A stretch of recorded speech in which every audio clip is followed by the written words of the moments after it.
Hola, buenas tardes. Mi nombre es Valentina Rosso y hoy les voy a hablar acerca de la diplomacia preventiva en el marco de la ONU. En esta exposición hablaremos sobre qué es la diplomacia preventiva, cómo surgió, en qué consiste y quién debe llevar a cabo acciones enmarcadas en la diplomacia preventiva, también la diplomacia preventiva en el marco de la ONU, principios fundamentales del derecho internacional relativos a la diplomacia preventiva y daremos un caso exitoso y uno fallido de diplomacia preventiva. Entonces, primero iniciaremos con qué es la diplomacia preventiva. Como primera definición, me gustaría tomar la que aparece en el documento Una Agenda para la Paz, que presentó en 1992 en la Asamblea General el entonces secretario general de las Naciones Unidas, Gali, en el que definía la diplomacia preventiva como una acción destinada a prevenir el surgimiento de controversias entre estados, a impedir que éstas escalen a enfrentamientos armados, conflictos y cuando ello ocurra limitar su posterior expansión. Hay muchas más definiciones de diplomacia preventiva, pero una de las que más ha sido acertada para diferentes autores del medio ha sido la que propone Connie Peck, en la que le describe como todas aquellas acciones realizadas con el fin de resolver los conflictos de manera pacífica que se realicen en el marco del artículo 33 de la Carta de Naciones Unidas, cuando se aplican antes de que la controversia cruce el umbral del conflicto armado. La aclaración de la última frase de la descripción que propone Conipec es muy importante y es la clave diferenciadora con otras definiciones, ya que hay muchas organizaciones que definen la diplomacia preventiva parecida, pero la diferencia y por la razón por la que la de Conipec es la más acertada es que en el aspecto de que al hablar de diplomacia no puede referirse a otras acciones que las negociaciones directas entre estados o como otras aquellas realizadas por estados terceros que actúan como mediadores o conciliadores. De no ser así, la manera correcta sería referirse a estas como acciones preventivas, pero ya veremos que en la práctica tiende a haber un poco de confusión respecto a acciones preventivas o diplomacia preventiva. Bueno, por otro lado hablaremos de cómo surgió. Con el fin de la Guerra Fría en la década de los 90, esto pues representó un aumento de la participación de la ONU en misiones de paz, construcción de paz y hasta en reconstrucción de estados devastados por la guerra. Sin embargo, en la ONU siempre existió la necesidad de incorporar nuevas y pues mejores opciones en términos de costos y beneficios pues para hacer frente a estas crisis. Este es el punto en el que la diplomacia preventiva y la mediación entraron a jugar un papel fundamental luego del aumento de los conflictos. También a pesar de que de la multiplicación de los conflictos en los que la ONU se vio envuelta en los últimos años y el aumento de misiones de paz que eran amparadas por el capítulo 7 de la Carta de las Naciones Unidas, parecen haber dejado un poco de lado el mandato central de la ONU sobre el arreglo pacífico de controversias que aborda el capítulo 6. Y con la llegada de Ban Ki-moon como secretario general de las Naciones Unidas, se manifestó con mucha más fuerza el interés de recuperar el capítulo 6 de la Carta a través del reforzamiento de todos los mecanismos de mediación y prevención que ya tiene la organización. También hay que tener en cuenta que debido a esto la diplomacia empezó a representar para la organización como el instrumento para el buen entendimiento de los pueblos y pues que aparte ofrece camino para la construcción de paz. También una pequeña crítica a esto es que, aunque la diplomacia preventiva se ha implementado en algunos casos, unos fallidos, otros exitosos, en la década de los 90 se empezaron a evidenciar una serie de debilidades en los procesos operativos y estructurales, pues que manejaba esta organización como mecanismos de prevención y pues que tenían que ser arreglados para que esta funcionara con éxito. Ahora hablaremos de en qué consiste la diplomacia preventiva. Primero hay que entender que la diplomacia preventiva tiene por fin primero y más importante garantizar la paz al evitar que se desencadenen conflictos armados. Uno lleva que esta acción pues quede enmarcada en el capítulo 6 de la Carta de las Naciones Unidas como el reconocimiento de la importancia que tiene la prevención de controversias para la realización del propósito principal de la Carta de las Naciones Unidas, que es mantener la paz y la seguridad internacional. Pues dentro del marco se ha creado alrededor del capítulo 6 en el que se pueden distinguir tres actividades principales, como lo son la prevención de conflictos, el mantenimiento de la paz y la consolidación de la paz. Bueno, la prevención de conflictos a largo plazo ataca principalmente como las causas estructurales del conflicto a fin de sentar una base sólida para la paz. Cuando esta base se desintegra, se intenta como reforzar mediante medidas de prevención del conflicto y estas usualmente consisten en medidas diplomáticas. Por otro lado, el establecimiento de la paz intenta poner coto a los conflictos en curso y la consolidación de la paz intenta impedir que se desencadenen nuevamente hostilidades entre las dos partes. Es decir, que mientras las dos últimas actividades se llevan a cabo una vez que el conflicto ya ha estallado, la prevención busca resolver las disputas antes de que la violencia estalle. Más recientemente se ha visto que el concepto se ha aplicado a una gama muy amplia en las que pueden explicarse en actividades, objetos y políticas, y en estas incluyen diálogos de resolución de conflictos, que sean pueblo a pueblo, también medición en prevención de crisis internas, desescalada y terminación de la guerra, construcción de la democracia, desarrollo económico y hasta se ha llegado a ver en preservación del medio ambiente. Bueno, ahora, pues, ¿quién lleva a cabo las acciones enmarcadas en la diplomacia preventiva? Bueno, los tres principales órganos de las Naciones Unidas tienen por función primera y esencial el mantenimiento de la paz y la seguridad internacional, y podrán llevar a cabo cada uno de estos en su ámbito siempre y cuando no interfieran las acciones que son llevadas a cabo adelante por otros órganos. Estas acciones pueden realizarse tanto directa como por medio de personas, órganos o comisiones creadas al efecto. Bueno, la diplomacia preventiva se enmarca en el capítulo 6 de la Carta de las Naciones Unidas y este confiere competencias concurrentes a sus órganos políticos principales, que son el Consejo de Seguridad, la Asamblea General y el Secretario General. Sin embargo, la responsabilidad primordial con la que ha sido pues, investido el Consejo de Seguridad es precisamente para el mantenimiento de la paz y la seguridad internacional. Así que inevitablemente se proyecta que el ámbito del arreglo pacífico de controversias será más conferido y con predominancia en esta materia por el Consejo de Seguridad. Como consecuencia, y con lo que muchos no están de acuerdo, es que la Asamblea General no puede hacer recomendaciones de intervenir mientras el Consejo de Seguridad se ocupe del tema. Y con base en esto, vamos a ver una de las críticas más importantes de la diplomacia preventiva, que habla sobre que el Consejo de Seguridad posiblemente no es la mejor estructura para llevar a cabo la diplomacia preventiva, ya que, pues, primero actúa, suele actuar cuando los conflictos están en una fase de escalada y solo en los casos en los que no afecten a los intereses geopolíticos de los cinco, pues, miembros permanentes, que son Estados Unidos, Rusia, China, Francia y Reino Unido. Y también se dice que la Secretaría General y el Departamento de Asuntos Políticos parecen ser, en cambio, pues, los sitios idóneos para actuar en las primeras fases de una situación conflictiva. Con base en esto, pues, el Secretario General es el órgano de las Naciones Unidas más adecuado precisamente para ejercer la diplomacia preventiva, pero pues con la ampliación del número de conflictos en los últimos años es pues muy poco realista esperar que el secretario general pueda intervenir y ofrecer sus buenos oficios y darle el seguimiento que requieren todos y cada uno de ellos y pues a la vez cumplir con las otras funciones que le comienda la carta. Es por esto que el secretario general designa y envía delegaciones o personas en su nombre, así como pedir a organismos regionales, ONGs y otras instituciones de carácter institucional una participación activa en esta materia. También no debe olvidarse la CIJ, ya que esta puede brindar aportes muy, muy importantes en este ámbito, ya que mientras que el Consejo de Seguridad, la Asamblea General y el Secretario General de las Naciones Unidas resuelven aspectos que son más bien referentes a lo político, la CIJ será quien resuelva lo legal. Así que esta puede intervenir ya sea porque la controversia le sea sometida para que la resuelva de acuerdo al derecho internacional o porque se le pida una opinión consultiva. Y la importancia de su intervención radica en que muchas veces las controversias tienen su origen en desacuerdos sobre cuestiones legales particulares que podrían ser fácilmente resueltos por el tribunal. Además, una vez que la controversia es llevada a la corte, las partes se ven obligadas a transformar sus argumentos, que muchas veces son políticos, en reclamos legales. Y esto lleva a un mejor entendimiento acerca de lo que cada parte desea obtener y en general a la problemática en su conjunto.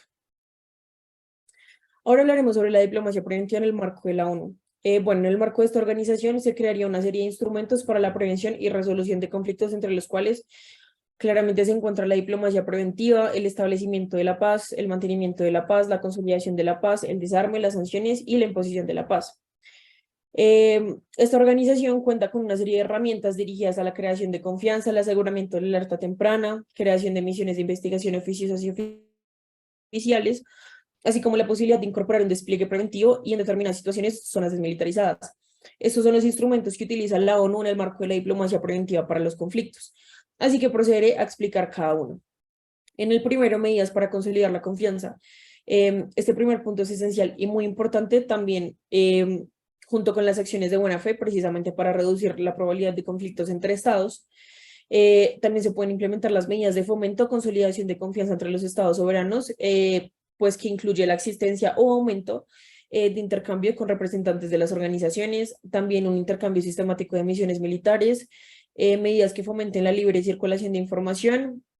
la formación de centros regionales o subregionales, así como la supervisión de los acuerdos regionales que hay sobre armamento. En segundo lugar, tenemos la investigación de los hechos, ya que las acciones preventivas deben basarse principalmente en el conocimiento, primero, oportuno y segundo, preciso de los hechos. Eso se da a través de labores de recopilación, pues que hace la ONU en pro de comprender y analizar los tendencias a nivel mundial, abordando tanto los antecedentes económicos, sociales y políticos que pueden precisar el desarrollo de un potencial conflicto. Las misiones de investigación de las Naciones Unidas son misiones destinadas a descubrir los hechos de manera íntegra, objetiva e imparcial. En tercer lugar, tenemos la alerta temprana. Este, pues, es otro punto que se consolida en el programa de paz y hace referencia a la red de sistemas de alerta temprana con las que cuenta la organización en situaciones que, por ejemplo, lo pueden ser amenazas ambientales, riesgo de accidentes nucleares, desastres naturales, movimientos masivos de la población, brotes de violencia, amenaza de hambre generalizada y la propagación de enfermedades. Debido a la particularidad de pues, algunos de estos escenarios, se hace indispensable la estrecha cooperación de distintos organismos especializados de la ONU, así como también de las organizaciones e instrumentos regionales que cumplen una función esencial en la identificación temprana de una anomalía o de primeros brotes de una crisis. En cuarto lugar, tenemos el despliegue preventivo. Bueno, en este punto se hizo necesaria la elaboración de planes que justifiquen el despliegue de fuerzas en determinadas crisis, enumerándose situaciones de crisis nacional a petición del gobierno o de las partes en cuestión en las controversias entre estados cuando pues, se hace petición de la presencia de la ONU en ambos lados de la frontera. Así como también puede ser en crisis al interior de un país si el gobierno lo pidiera o todas las partes estuvieran de acuerdo. Claramente siempre respetando la soberanía de los estados. También tener en cuenta que la asistencia humanitaria imparcial y la ayuda para el mantenimiento de la seguridad permiten una mayor protección de civiles en la zona. En quinto lugar y último, tenemos las zonas desmilitarizadas. Estas también están en el programa de paz y se identifican como que norma que hasta ahora se han establecido zonas desmilitarizadas por acuerdo entre las partes al concluir un conflicto. Estas básicamente son áreas en las que los tratados o acuerdos entre las naciones, potencias militares o grupos contendientes prohíben instalaciones, actividades o personal militar. Se encuentran a menudo a lo largo de la frontera establecida o en la frontera entre dos o más países. También cabe resaltar que muchas zonas desmilitarizadas se consideran territorio neutral porque no se permite que ninguna de las partes tenga su control, incluso para la administración fuera de combate. Bueno, terminando, hablaremos sobre los principios fundamentales del derecho internacional relativos a la diplomacia preventiva, ya que debido al compromiso de la ONU pues, con la diplomacia preventiva, es muy importante reafirmar los dos principios fundamentales del derecho internacional relativos a la diplomacia preventiva, que si no se siguieran, pues esto resultaría en una anulación de los esfuerzos. El primero de estos es la prohibición del uso de la fuerza. Esto es una característica central del sistema jurídico internacional moderno y es como el intento de normativa para controlar el uso de la fuerza. Aunque en el artículo 2 de la Carta de las Naciones Unidas prohíbe la amenaza o uso real de la fuerza, la Carta como que elabora un sistema de medidas económicas, políticas y también militares coercitivas en caso del quebrantamiento de la paz. Pero pues el monopolio del uso real de la fuerza se establece únicamente en dos excepciones. La primera es el derecho individual o colectivo de la autodefensa, que se establece en el artículo 51, o por otro lado, las medidas autorizadas por el Consejo de Seguridad, que se dan por el artículo 53.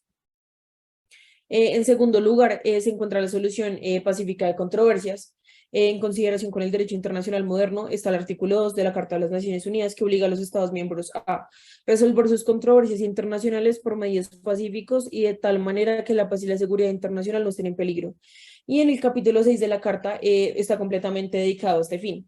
A pesar de eso, y como se estableció anteriormente, los medios pacíficos y preventivos pues no pueden limitarse únicamente al capítulo 6.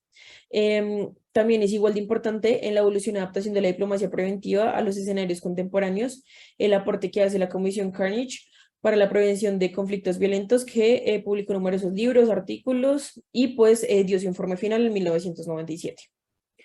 Ahora pasaremos a hablar de un caso exitoso de diplomacia preventiva, que es el caso entre Colombia y Venezuela. Bueno, puede decirse que la controversia se llevó a cabo en diferentes etapas, pues que marcan las relaciones entre estos dos, así como también se dio en diferentes etapas, también se dio con diferente intensidad en cada una de ellas. Se puede decir que esto inició en el 2007, cuando el presidente, bueno, el expresidente Álvaro Uribe Vélez,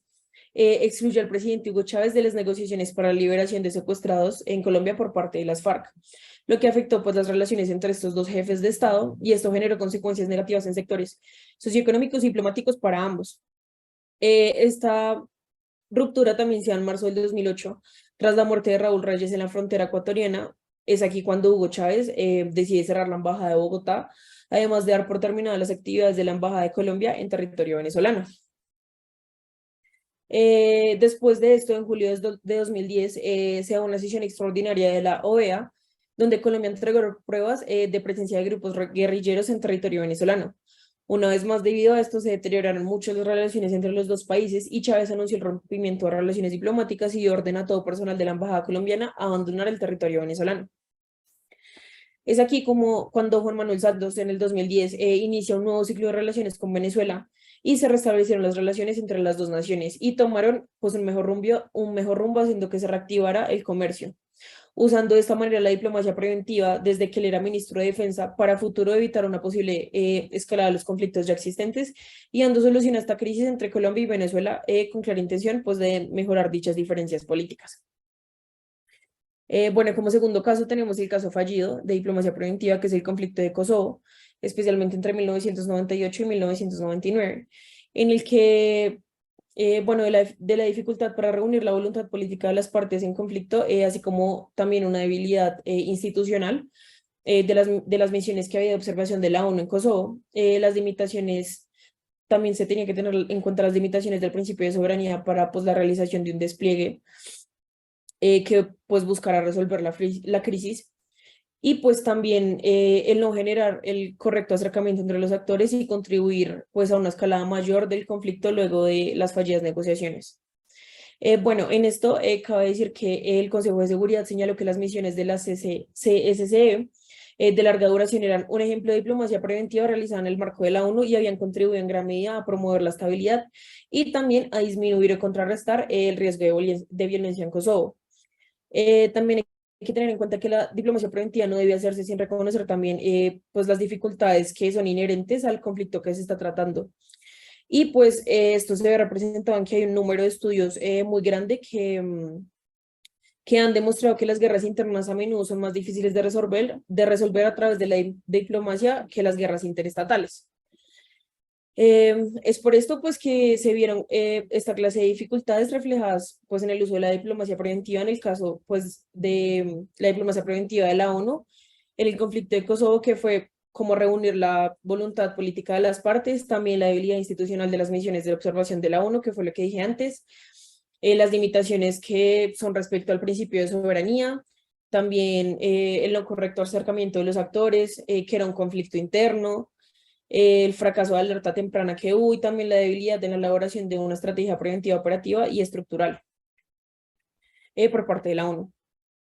Y ya para finalizar, me gustaría pues citar a Connie Peck, que es el coordinador del programa de Diplomacia Preventiva y Mantenimiento de la Paz del Instituto de Naciones Unidas,